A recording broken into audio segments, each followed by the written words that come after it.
Today, I'll be talking about the Canon 24-105 f4 LISUSM lens and why it is still a great lens to pick up for photography, video, and maybe even vlogging.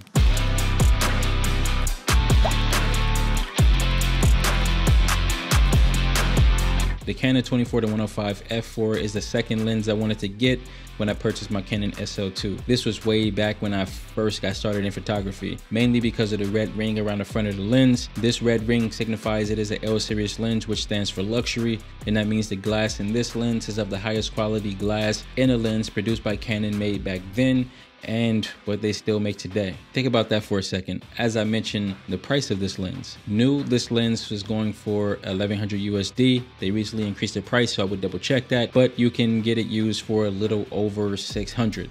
I got mine for way less than that, which is a steal when thinking about how much this lens with this little red ring will run you today. I'm sure with a little more digging, you can find this lens for much cheaper. My first choice was the Canon 16-35 f4, but I ended up buying the Canon 10-14 because it was a lens I needed to get started in real estate photography with the SL2, and I honestly didn't have the budget starting out to get the 16-35 at the time. Great camera and lens combo, by the way. When using a crop sensor, the 10-18 gives you a full frame 16-28 field of view, but in a more affordable setup than going for the full frame 16-35. On a crop sensor, the 16-35 would be a 25-56 field of view. The 25-105 would be a 39-170 field of view. The f-stop increases from f4 to f6.4, which results in much less light hitting the sensor, which isn't good for recording in places where there isn't much light. Luckily, today you can find professional full-frame DSLR bodies for the price of entry-level mirrorless cameras. So hit up your local stores and live in the used section. You'd be surprised at what you'd find. I mean, should you go mirrorless for the price and for updated features, or should you go DSLR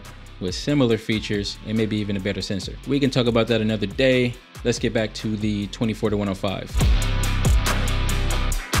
First, I like to mention the focal range. 24-105 is a great focal range for mid to tight shots. The compression you get at 105 will make you want to keep it at 105, especially for B-roll or somewhere close to it. At 105, f4 doesn't matter when it comes to shallow depth of field. So when you're done talking to the camera or capturing A-roll and swap out the 16-35 for the 24-105 to capture B-roll, you'd have a versatile lens that can quickly go from mid to tight without picking up the 16-35 again for the rest of the shoot. Now that I mention it, you may not even need the 16-35.